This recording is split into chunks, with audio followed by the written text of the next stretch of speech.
welcome to the Ghost of Harrenhal. My name's Simon. And I'm Mackelly. Thank you for joining us for episode 161 of our chapter-by-chapter book review of A Song of Ice and Fire by George Martin. Today, we'll be discussing chapter 17 of A Storm of Swords, that's Arya 3. And as we always do, we're going to chat about the chapter and try not to spoil any future plot points for you. And hopefully, we're going to provide you some entertainment along the way. We'll summarise what happened, discuss our thoughts on it, provide some useful background, compare it to the television show, indulge in a little pedantry, and cover some relevant news and listener correspondence. Be sure to check out the show notes, they'll provide some additional information about the characters and geography of this chapter. How are you, Mackelly? I'm doing fine. How are you, my friend? I'm good. I've no complaints. I have a funny story for you. Oh, well, that's exactly what everyone is looking for. Not just a funny story, but a funny story from you. Well, yours are funny. They crack me up, your stories. So Elizabeth, who we all know is my niece, who came to visit for the summer. Right. She's 17. She's just her birthday. She's 17 years of age. And she's got a bad back, which seems very young to have a bad back. But she went to see a chiropractor. And the chiropractor, I mean, I've been to see a chiropractor a couple of times. I know the basic drill. They lay you down and then they... Crack, snapple, and pop. Then they do something and it makes a cracking sound and then you feel better. That's the basic gist, yeah? Yep. So the chiropractor crunched her back and she said it made a loud sound. And the chiropractor went, "Oh, Jesus!" That's not what you want to hear.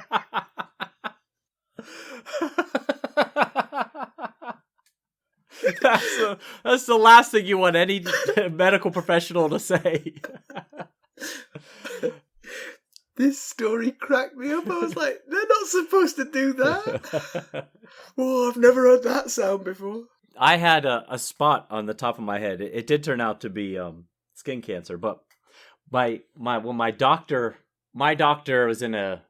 is a doctor in a larger practice. You know, she was one of at the time, this was like 15 years ago, one of the younger doctors in the practice. She was looking at it and she's like, "I'll be right back." And I was like, "Why is that?" She's like, "I'm just gonna go get the main doctor." I was like, "Oh, that doesn't bode well." And the thicker gloves. I remember when that happened, actually, because I remember we were playing basketball all the time, and you took to wearing a do-rag. I did. I had this little beanie that I wore. That's right. It was like a crocheted beanie. It was the only thing I could. Because here's the problem: when you're playing basketball, if you're wearing a typical baseball hat with the brim out front, it can get in the way of your shot. I'm using hand motions here, which is really great for this meeting. But I think people could imagine this. Yes, on the way up to your release, your hand can hit your hat brim and throw your shot off. Okay, so you think, well, I'll turn around backward. Turn around backward, and you don't have full range of motion to your head because the brim can hit the back of your neck unless you keep it like straight out the back, which is very awkward to do. So that's why I went looking for something that would just like fit on my head but not throw off my shot. And the best I came up with was a little crocheted beanie. I even remember it. I remember you wearing it. Oh, I hope not many others do. I'd never thought about that with the cap. That makes perfect sense what you're saying. But I mean, clearly there's a niche here, right? Yes, find a need, fill a need. Isn't that the entrepreneurial spirit right there? The inventor spirit. So I once had a run-in with Lucas's chiropractor. I am a little bit skeptical about chiropractic generally because chiropractors. To me, I've been to see a chiropractor and I've had things done. I didn't feel any particular benefit from this, but the chiropractor drove a really nice car. and those combinations of things, you see, the thing is, if you're not doing much for me, I'm okay with you driving a clapped out old banger. But if you're driving a big Mercedes, I should be getting some real benefit from this. And this has always been my thing about chiropractors. I took Lucas to see a chiropractor. I remember when Carson asked me to take Lucas to the chiropractor, I was like, what? she was like, yeah, he goes to a chiropractor on Wednesdays. I'm like, what? What are you talking about? He's a child.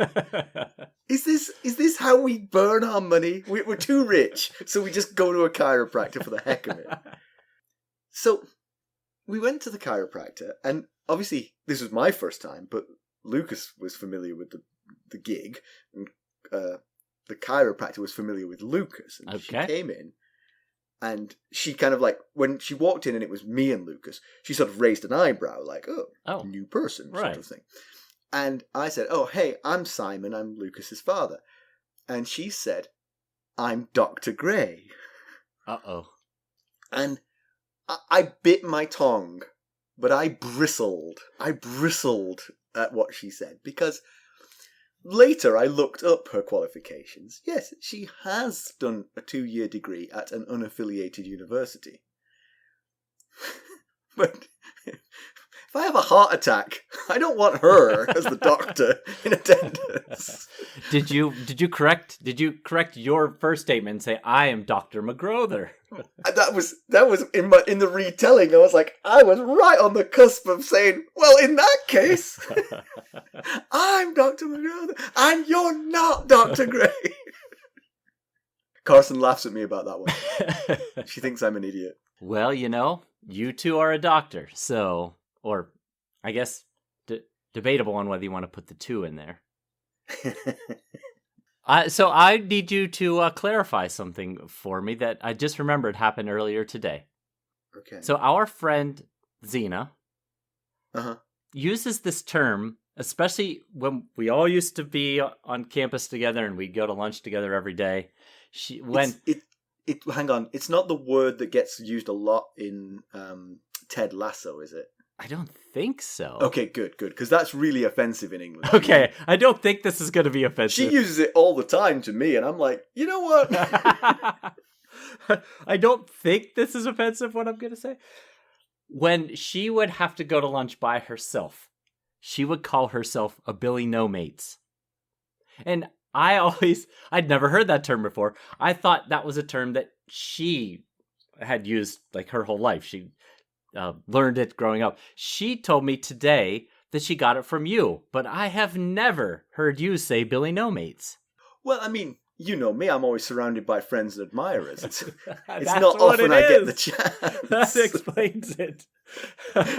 So when you use it, you're using it in the other person is going to be a Billy No Mates. Typically Xena.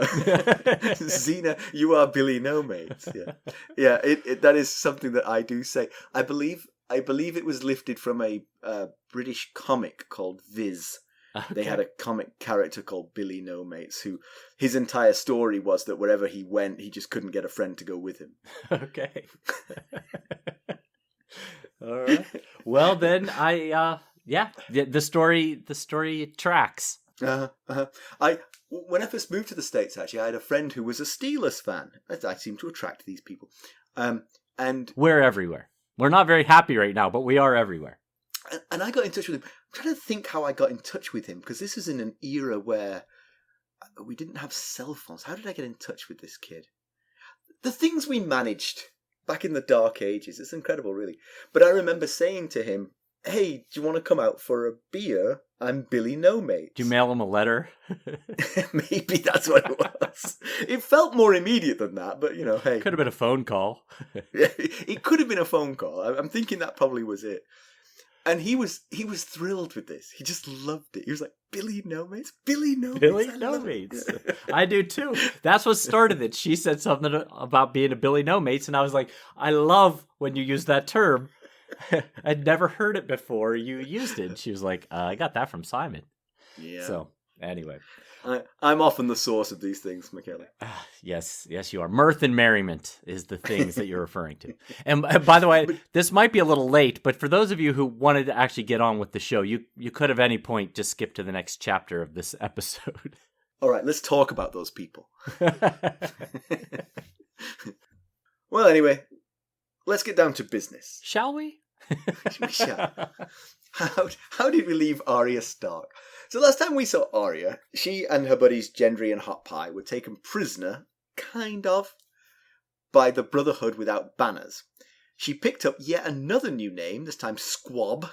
The brothers, including Lem Lemoncloak, Tom Sevenstrings, and Angai the Archer, took them to the Inn of the Kneeling Man, where so recently Jaime and Brienne had visited. Arya saw the boat that they'd left behind and was trying to figure a way to use it to get upstream to Riverrun, but her plan was scuppered by the arrival of Harwin, one of her father's bannermen and son of Hullen, the Master of Horse. He instantly recognised Arya for who she is and revealed it to everyone. Mackelly, why don't we give the summary of this one? I didn't get goosebumps that time when you said he revealed her identity to everyone. Okay. I'm sorry. Do you want me to try harder? Well, we'll see why I didn't, I guess, here.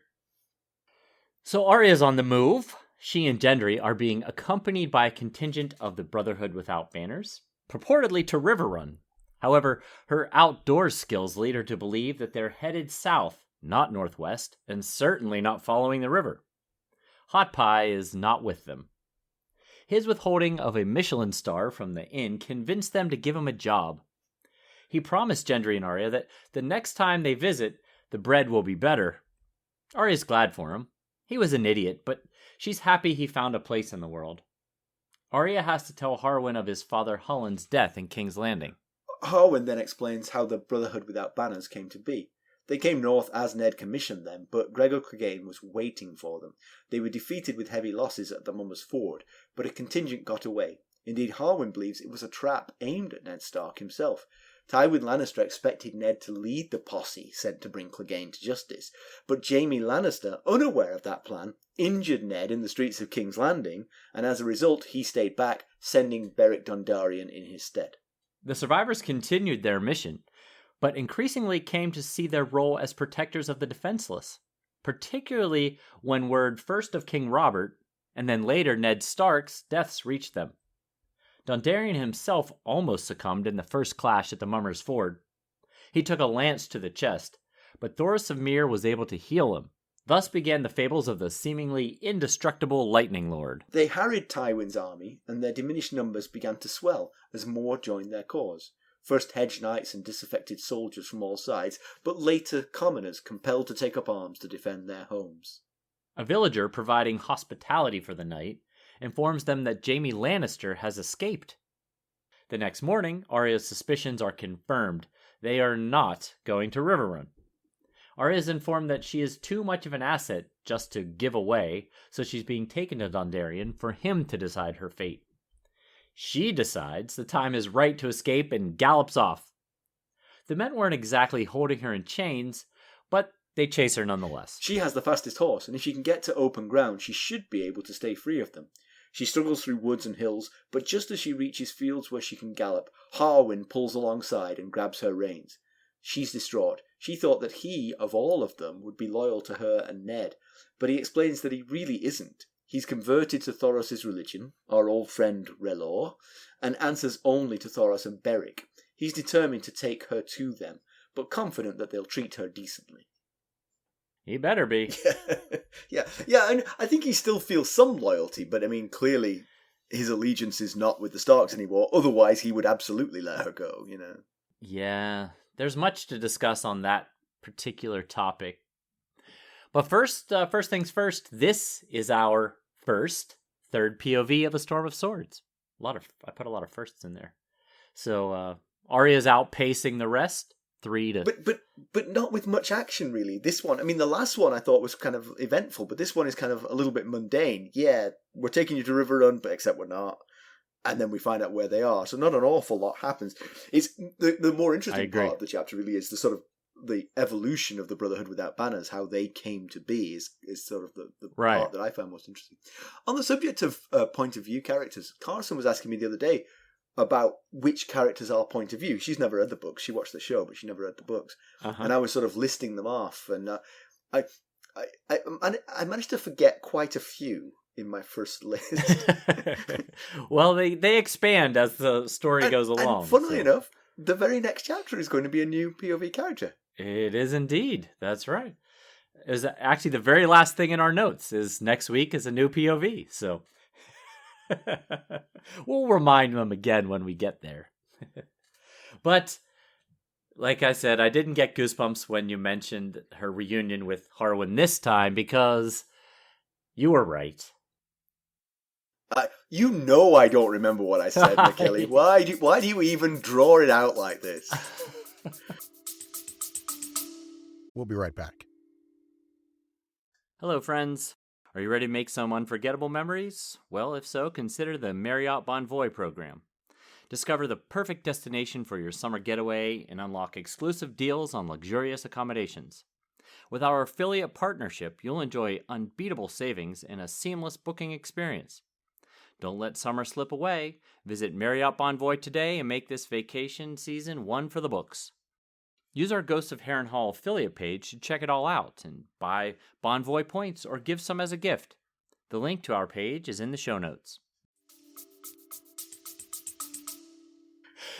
I said I was moved by the fact that she finally had a reunion with someone that she'd known her whole life after all this time of being on her own and the scary, dangerous things she'd been through. And you were like, yeah, but she's also been outed in front of everyone by that same guy. And turns out that... But did that give you goosebumps? Oh, no, what gave you... It wasn't me that gave you goosebumps. It was George Martin that gave you goosebumps when Harwin announced it. Right. Oh, I see. It was the reunion. It was her recognizing him, taking it... all the way around. Him recognizing her, taking a knee and saying, "This is Arya Stark of Winterfell, the Hand's daughter." I think where I come in is I read that bit of the summary. That's all I did. So yeah, wasn't a good thing. We can discuss it when we get to that part of the chapter, but there is a happy outcome for at least one of our characters, perhaps the first in the entire book. Hot Pie has landed on his feet. He's destined to be a baker, and he's found a place that wants a baker. And honestly, given that they're all charlatans in that inn, apart from him, he's going to be, he's going to rule the roost. Because they don't own that inn, they just stole it because they found it empty, basically. So they're not actually innkeepers or cooks.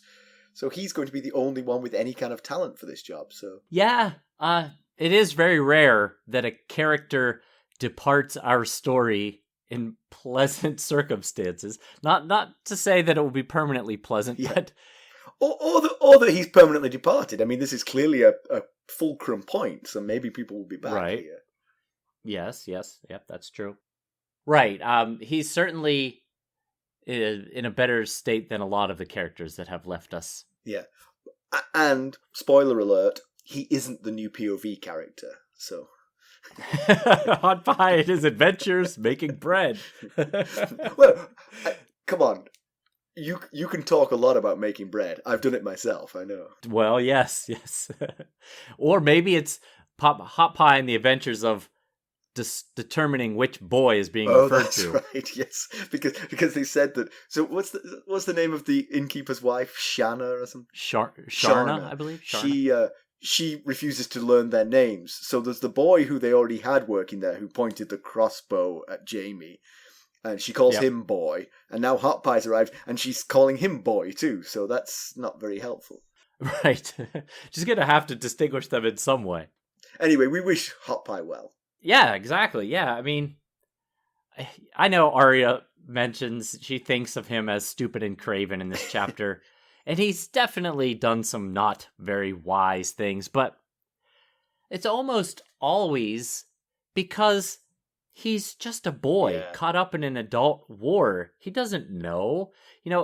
He yielded when they got caught trying to save Gendry because that's what a normal kid would do, Obviously, Arya's cut from a different kind of cloth than your average 10-year-old child.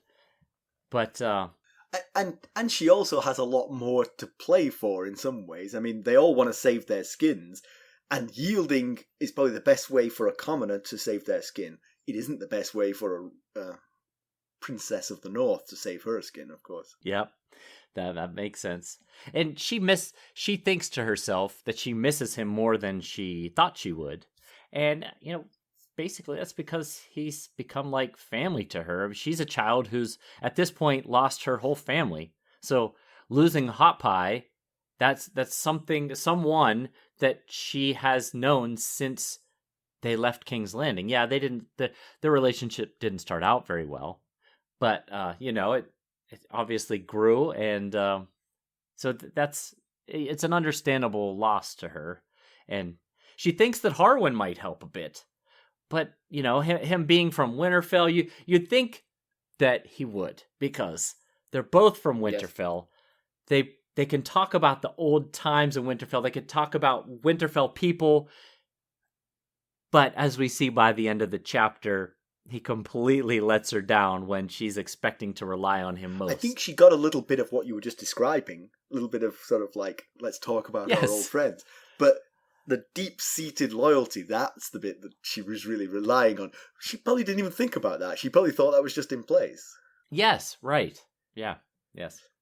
I'll say, this isn't really pedantry because this is a character decision, but I think Arya and Gendry should have spotted as soon as they deviated from the river that they were not going to Riverrun. Because if you're going to Riverrun, you're going to go by the river. I mean, A, you'd go by boat if you could, and B, if you're walking, you'd keep that river close by. Otherwise, you'll get lost. Right. But if you follow the river, you won't get lost. It's that direction. It's called Riverrun for a reason. It's not right next to the river. It's not called Dodgy Path Through the Forest Near the River Run. Right. Yeah, and the beginning of the chapter is her telling Gendry, I think we're going the wrong way. Look, the moss. Look at the moss. It's on the wrong side. And that really doesn't hold much water with Gendry, because she was using that moss as a guide in Arya 1, and then they got to this river, and she didn't know what river it was, and Gendry was like, you don't know what you're doing. There's moss.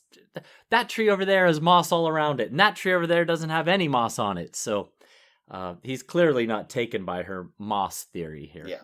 I mean, it's not the only thing, of course. I mean, I think they mentioned it was a cloudy, rainy day, so they were relying on the moss for direction, but the next day dawns bright, and they can totally see by the sun that they're going south, Exactly. That's when things change, is when the sun, because it's been raining for the 3 days they were on the road, finally the sun comes out and she can see, oh, nope, we're definitely right. Going the wrong way. I was right about the moss, I tell you. So, through Harwin, we hear the more detailed story of the Battle of the Mummers Ford. We'd heard it secondhand previously from Robb to Catelyn at Moat Cailin, right? But now we get a first-hand account. It was pretty much a slaughter. These guys, Gregor Clegane was expecting them and waiting for them. It wasn't like he was taken by surprise by this large group coming from King's Landing. Yeah, I thought we got some useful new bits of information here. Do tell. According to Harwin, which of course this is just his belief of what's happened, he thinks that Tywin was looking to do more than just create chaos in the Riverlands when he sent Gregor Clegane in there to cause trouble. He was planning to draw Ned out of King's Landing to either kill him or capture him and trade him for Tyrion, which is a bit of an uneven trade there, the hand of the king for Tyrion. But since Tyrion replaced him as hand of the king, essentially, then that's true. It is a 1-to-1. I was thinking from Tywin's perspective. Right, true. It's the son that he really doesn't care a whole lot about versus Ned Stark. He doesn't have to say that in the negotiations. No, that's true. Don't lead with that. I would call him. If I was trying to trade him for Ned Stark, I would call him the heir to Casterly Rock, not my least favourite son. Right. But it made me think about the timing being quite impeccable, because he attacked the Riverlands with Gregor Clegane while King Robert was distracted by the boar hunt in the Kingswood, a boar hunt that we know he never made it home, at least in one piece anyway, to settle whatever matters were created by what the Lannisters did. So, had he done it at a different time, either a few days before, or if Robert hadn't been injured in the Kingswood, Robert could have put a stop to this whole thing and said, nope, we're sorting this all out. Release Tyrion. You, Tywin, call your dogs back to the Westerlands. Yeah, I think Harwin is jumping to some conclusions here, but the timing does make it seem like it was a larger strategy because everything Harwin says makes a certain amount of sense. The Lannisters knew when Robert was going hunting. At that moment, they released Gregor Clegane into the Riverlands to cause mayhem. They thought, not unreasonably, that Ned Stark would saddle up and ride to the Riverlands to defeat Gregor Clegane, which he would have done had Jaime Lannister not injured him. Right. Jaime blew the whole plan by attacking Ned and his men. If we believe Harwin. I mean, Harwin doesn't know, but I think Harwin probably is basing this on the way the trap was set. They weren't taken unawares by this force coming from King's Landing. They were lying in wait, ready to attack this force with an eye to capturing Ned Stark. Yeah, right. Yeah. And I don't think Jaime necessarily intended to injure Ned. I think Ned broke his leg when he fell, and when the horse landed on him, it broke his leg. That was kind of an unintended consequence. Right. He did intend to kill his men. I will say that I would doubt that Tywin would have informed Jaime of the plan anyway. So, I mean, even if Jaime had intentionally wounded Ned, preventing the plan, that could still be plausible, because I just don't think Tywin would have told Jaime. There was no reason to tell anyone in King's Landing what you were planning. The only thing you needed was exact date and time that Robert was leaving on the hunt. That's what you needed. Right. Yeah. And, I mean, I guess there was no need for Cersei to cop to that when she was talking to Ned about the wine and, Well, that would have been like that wasn't her. It was Tyrion that she was talking to about the wine, right? But anyway, that'd be like a James Bond villain spilling the beans if they'd said, "And I sent Gregor Clegane to the Riverlands" at that moment. Yeah, of course, Jaime attacking Ned's men certainly left the door open for Ned to be injured. I mean, anytime you're going to attack people in the streets in an ambush style, someone could get injured. Yeah. So, I mean, I said he didn't intend to hurt Ned, but he certainly didn't go through measures to prevent that from happening. And long term, it worked out anyway, because Ned, of course, lost men at that skirmish with Jaime, and then sent more men away instead of himself to go get Gregor again, leaving him vulnerable to what ended up happening to him when the trap was sprung. So one thing we learn about the battle of some of the details that we learn about the battle at the Mummers Ford is some of Alan's heroics.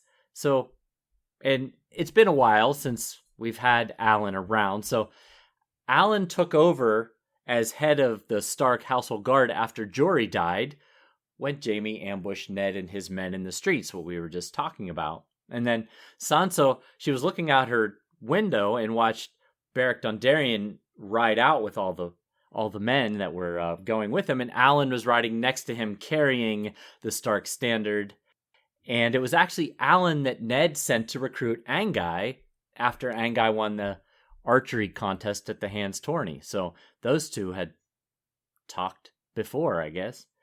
But one thing that's unclear is whether Alan is currently dead or alive. Right. Because Harwin mentions here that Alan rallied the men in the chaos of the battle.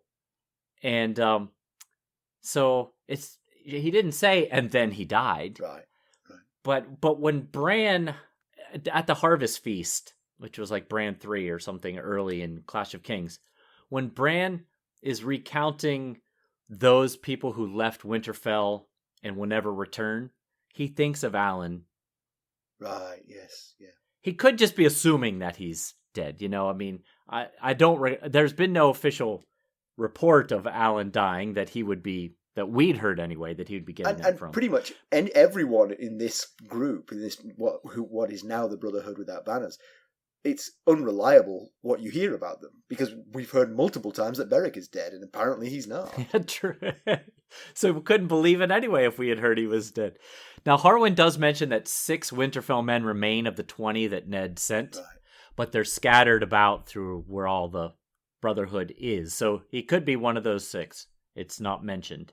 Yeah, and so we also get the first rumour of Beric Dondarrion's death. He was badly wounded in that skirmish. I mean, a lance to the chest sounds pretty the kind of thing that would kill you. Harwin says that Thoros of Myr, who is a priest of R'hllor, much like Melisandre, brought him back to life. Well, I mean, healed him. It sounds faintly miraculous. Now, we know that R'hllor can do things.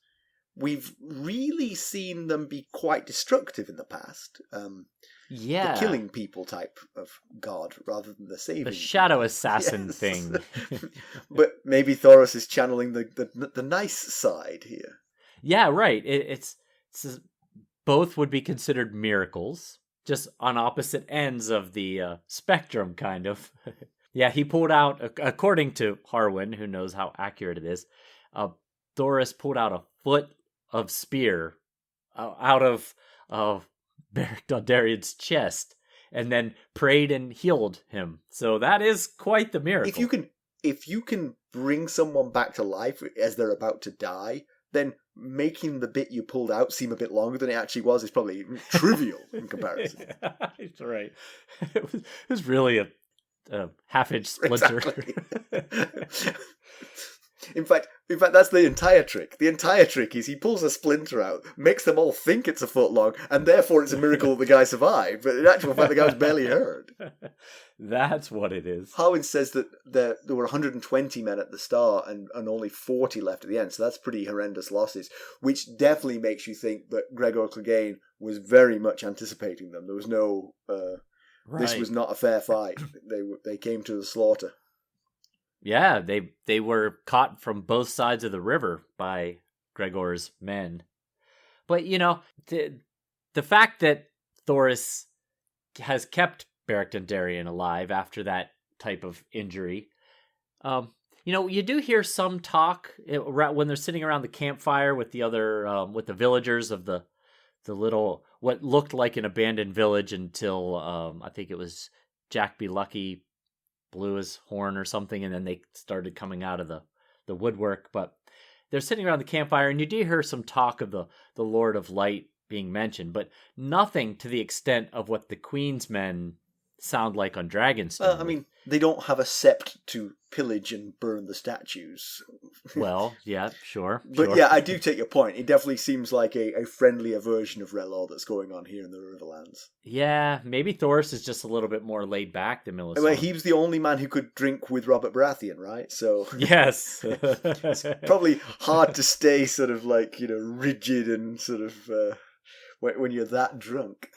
But it does seem that Thoros can also see the future in the flames like Melisandre does, because it comes up in this chapter that I think it's Greenbeard or maybe it's Anguy. One of them says Thoros must be told must be told about the Kingslayer being loose, that he'll be able to see Jaime in the fire, in the flames. And there you go. Now we have some real correspondence between what Thoros is doing and what Melisandre is doing. Otherwise, they seem like two totally different things. But yes, they do. At least can both see things in the flames. So the Brotherhood had a conundrum. They were sent by a Hand of the King to deal with outlaws, and then the outlaws became the Hand of the King. And so who do you deal with at this point? Those who sent you are dead. Some of them... I mean, the other thing was it wasn't all Ned's men. I mean, Ned's men were only 20 out of the 120 were Ned's men, so it was a disparate group to begin with.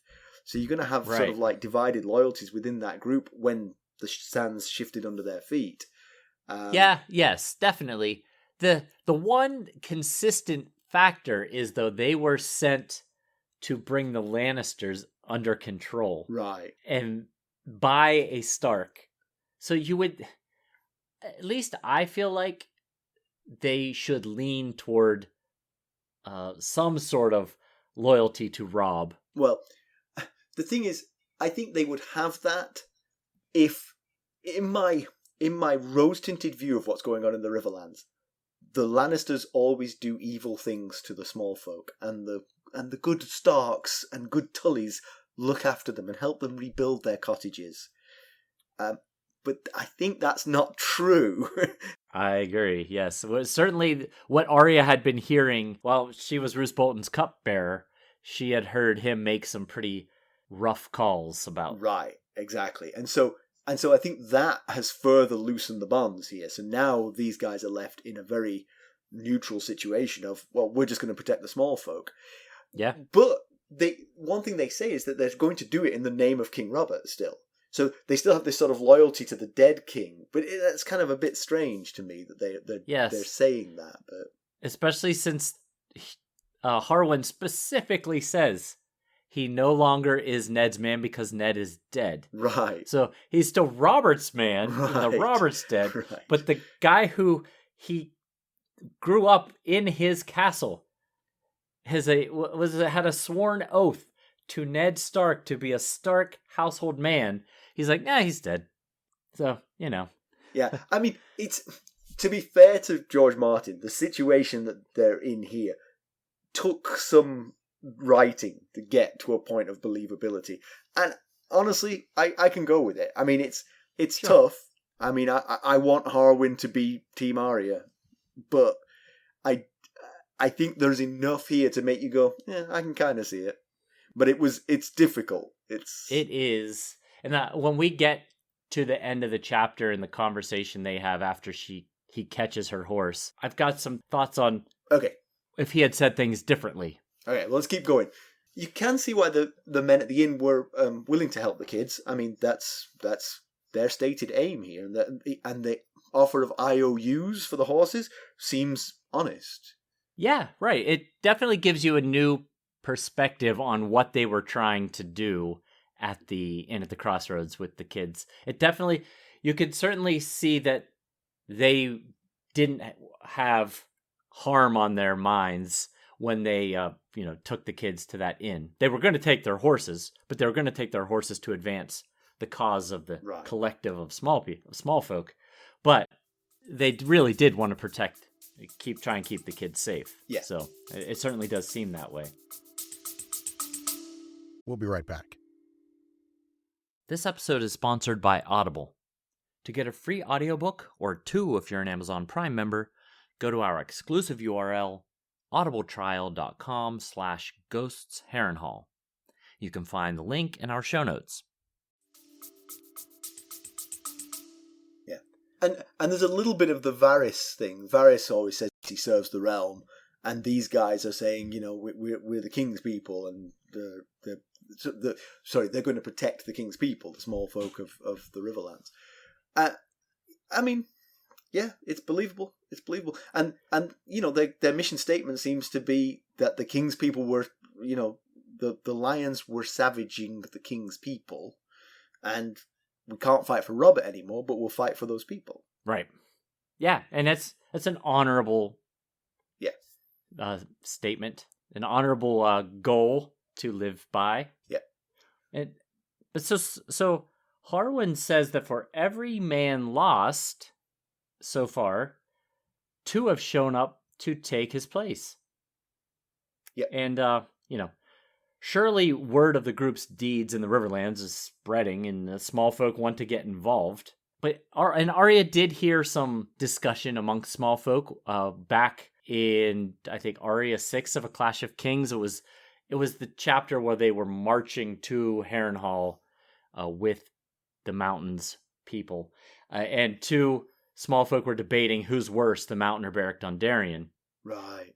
Arya seems to have a very different experience traveling with his men, though, regarding how they're treated by the other villagers and small folk in the Riverlands. Yeah, I mean, you've got to imagine that the Lannisters were spreading negative PR against Beric Dondarrion, although they're not great at PR generally, the Lannisters. But maybe when it turns negative, they come into their own, at that point. Right. But smear campaigns are their specialties. Right. It does seem a little bit strange because it certainly feels like Dondarrion's men are trying to be good to the people. So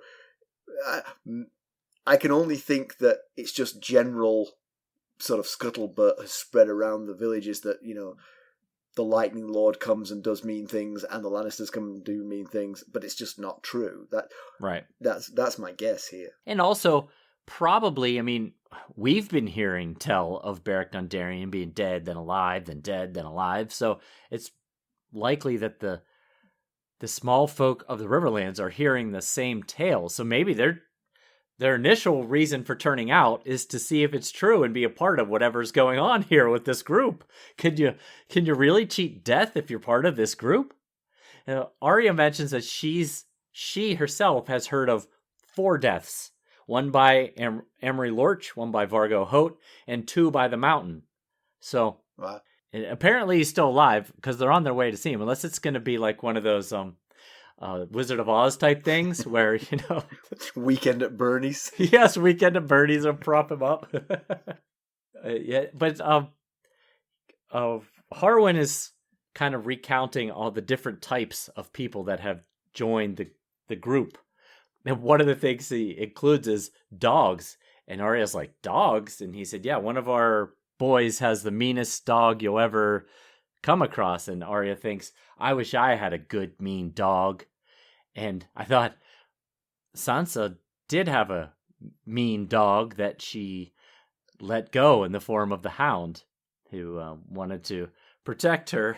Yes, I thought you meant Lady. I was like, she didn't really let Lady go, but I see what you mean, yes. Sandor Clegane was the mean dog I was referring to there. So, word of Jaime's escape has reached the small folk of the region. That's who they hear this from. They don't know how he escaped, and the idea flummoxes all of them. They know that Riverrun's got deep dungeons. It seems implausible that Jaime could get out. We know that Jaime did almost escape with Tyrion's plan, but we also know the real reason he escaped. He didn't exactly escape. He was freed by one of his captors. Yes, that part has not gotten out yet. But the hair on the back of Arya's neck stood up when she heard that the Kingslayer had been freed. And that's understandable. Like, just earlier in the day, Harwin was talking about how the Kingslayer killed Jory and, was involved in her father being very seriously injured. So, yeah. But Jaime is not on her hit list that she says as she goes to sleep, right? Cersei is, but Jaime correct. isn't. Right. Yeah, and Joffrey. Cersei and Joffrey. Yeah. And both Clegane brothers. Yeah. So, certainly, I mean, Beric Dondarrion is setting himself up as the sort of like the ruler of this group, and therefore he administers justice. Whenever anybody sets up their own court, it's not... It has the feeling of a kangaroo court straight away. I mean, maybe even if you're even-handed.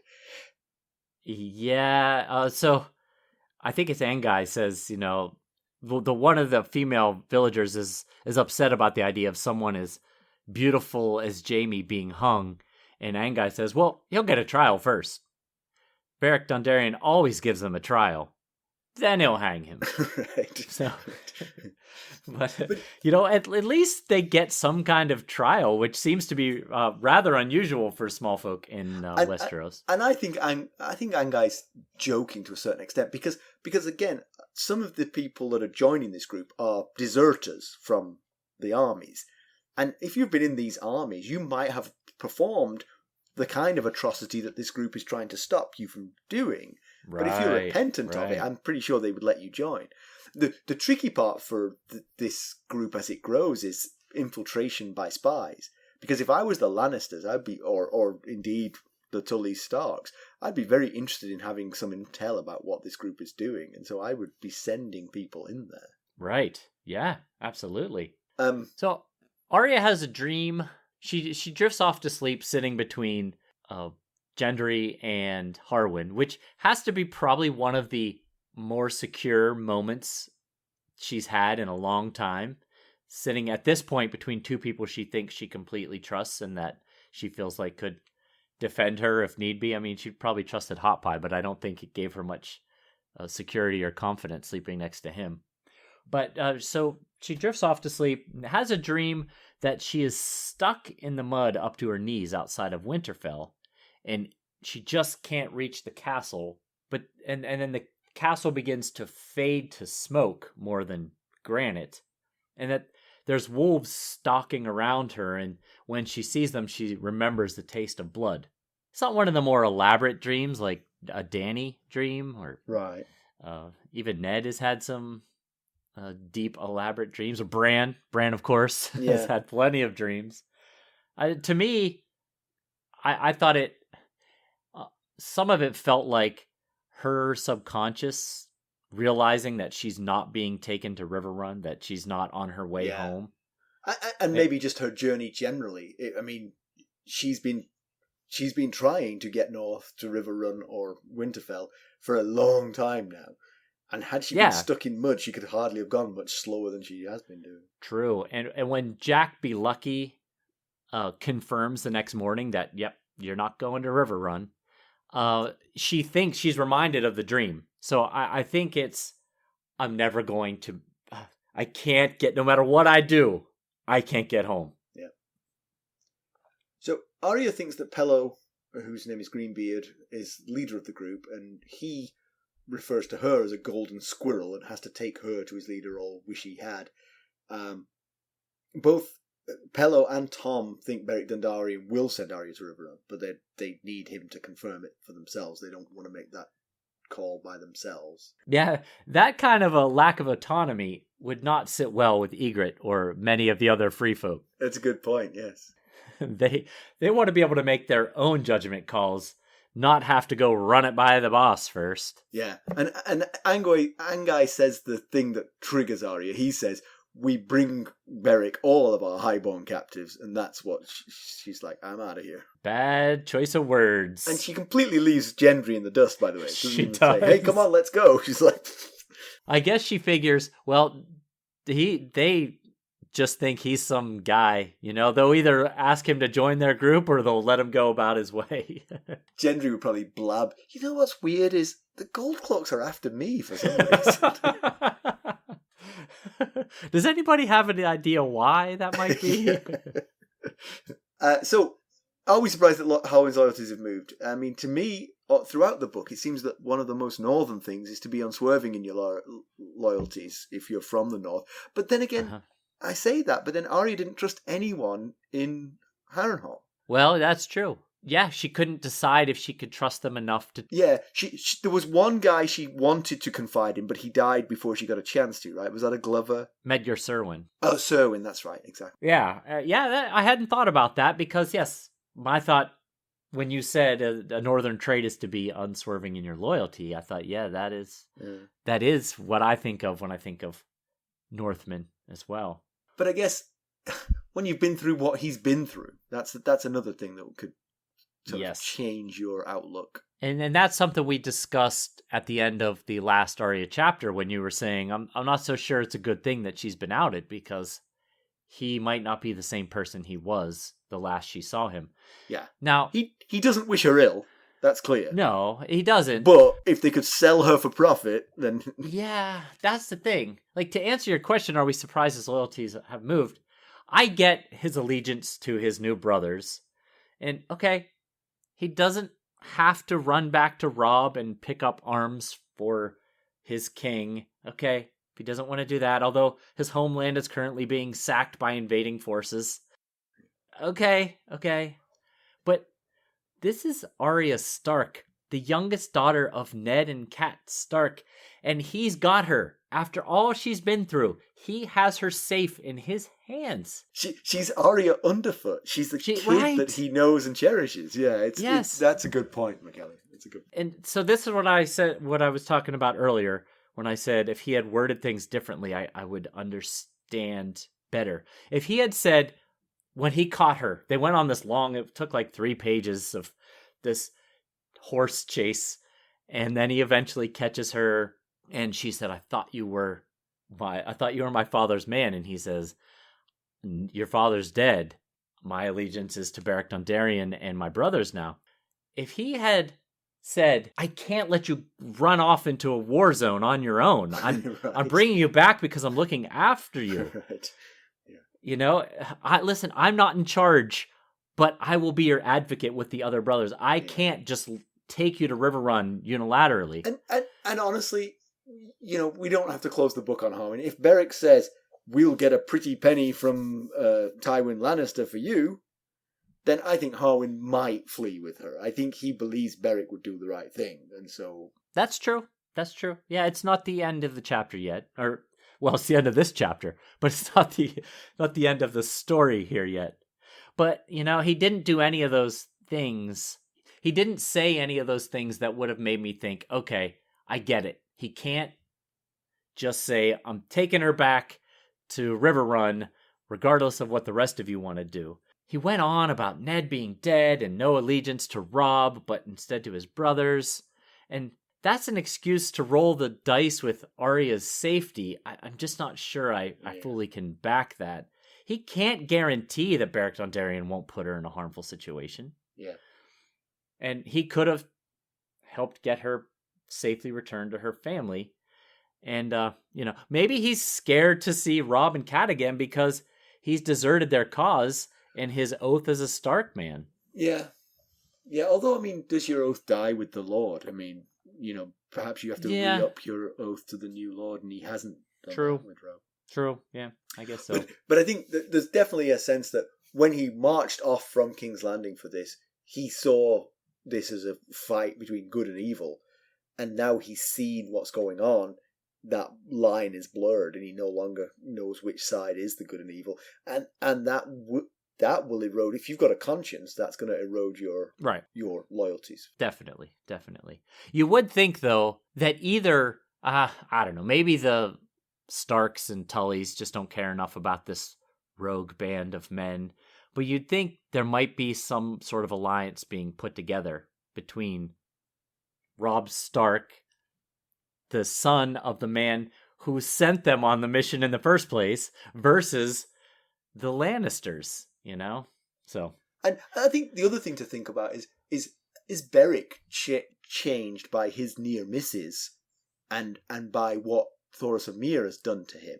Because if Thoros of Myr keeps using magic to keep Beric Dondarrion alive, then Beric Dondarrion might not be the same person he was when he set off, and might be now just a soldier of Relor. And we saw what happened when Dany used magic to keep Drogo alive. That didn't go very well. There's always a cost, yes.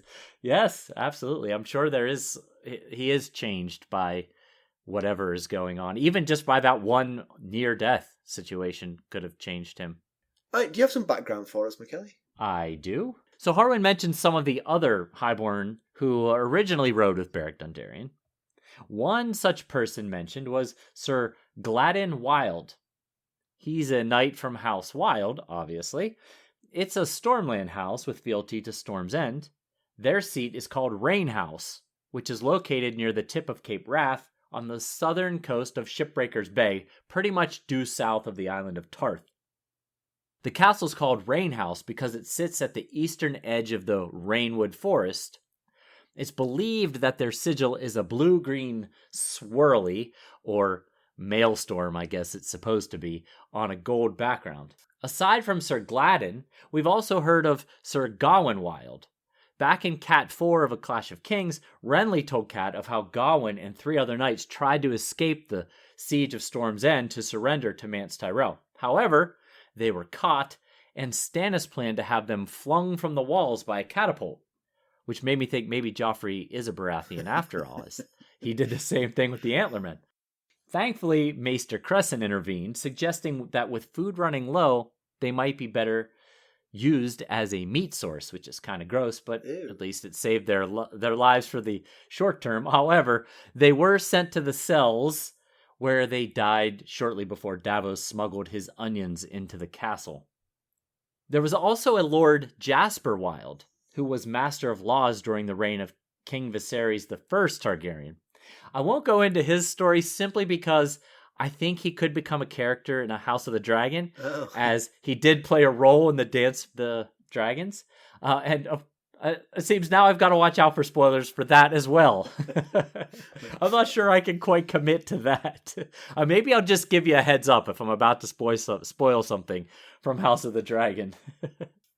So, comparison with the original television show, Hot Pie stays at the Inn of the Crossroads in the TV show. It's pretty much the only inn in the Seven Kingdoms in the TV show. Okay. Arya, as I mentioned last time, Arya was outed by a different person, not Harwin. That's still a spoiler, so I'm avoiding mentioning that.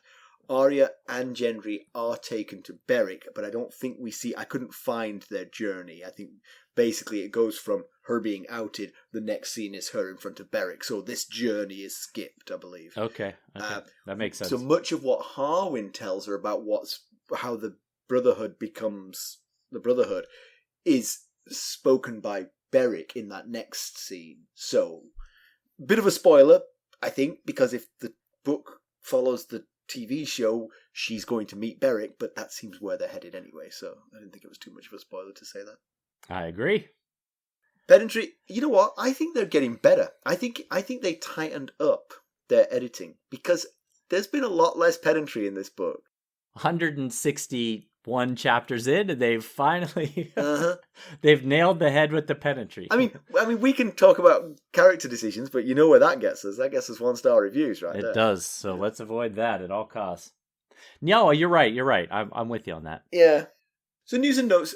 Mackelly and I are debating whether or not we're going to talk about this, but I'm just going to talk about it a little bit. So we interviewed Linda and Elio, and it was really great. We really enjoyed it.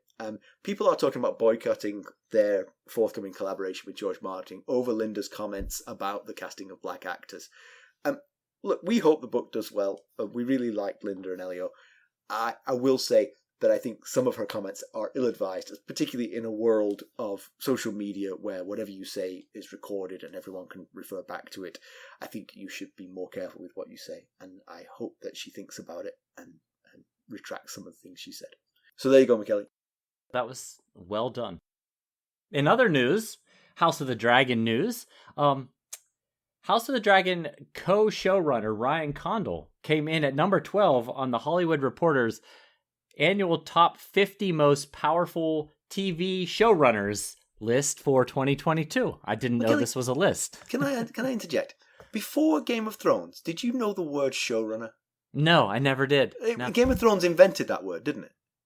Yeah, it's possible. I think at least they brought it into regular parlance, because I'd never heard of it. Benioff and Weiss were the original showrunners of any show. They created the job.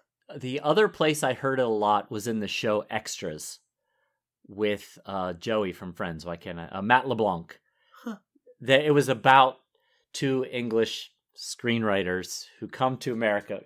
You know that? Yeah, I think you might have introduced me to the show. I believe so, yes. And I think they used that term showrunner a decent amount in that show. Ah, there you go. Aside from that, I'm with you. I had never heard of it until Benioff and Weiss. And now it's everywhere. Now there are lists of the most important showrunners. I know. I didn't know that this existed, but I came across it today. Of course, with Miguel Sapochnik exiting after season 1, it will be Condal sitting alone in the showrunner's seat. However, Alan Taylor, we mentioned this in a previous episode, Alan Taylor has signed on as an executive producer and will direct several episodes in season 2 of House of the Dragon.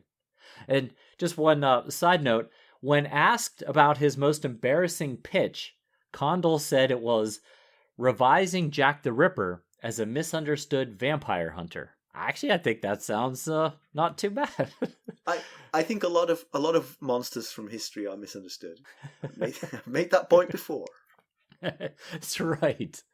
And just a reminder, if you want your shows ad-free, you can become a sustainer at the Buy Me a Coffee site, and you will get your show a day early and ad-free. That's right. So let's conclude. Not the most eventful chapter, but we do finally have the backstory on the Brotherhood Without Banners. Harwin is a friend to Arya, no doubt, but his loyalties have switched. How much have they switched? If Beric tries to sell her to the Lannisters, will his Starkness come back?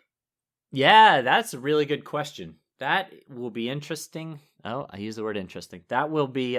everyone just got the centerpiece on their bingo card. Yeah.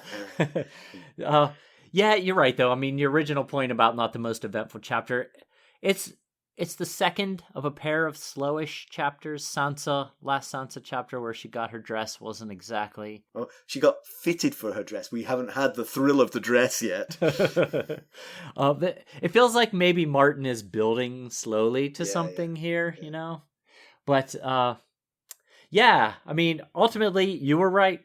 Her being outed by Harwin, even though he is someone she's known her whole life, someone she thought she trusted and thought was looking out for her best interest, turned out, at least in the short term here, to be a bad thing. It didn't get her what she wanted. The other thing is, he's in a band of brothers. None of the rest of them have that loyalty.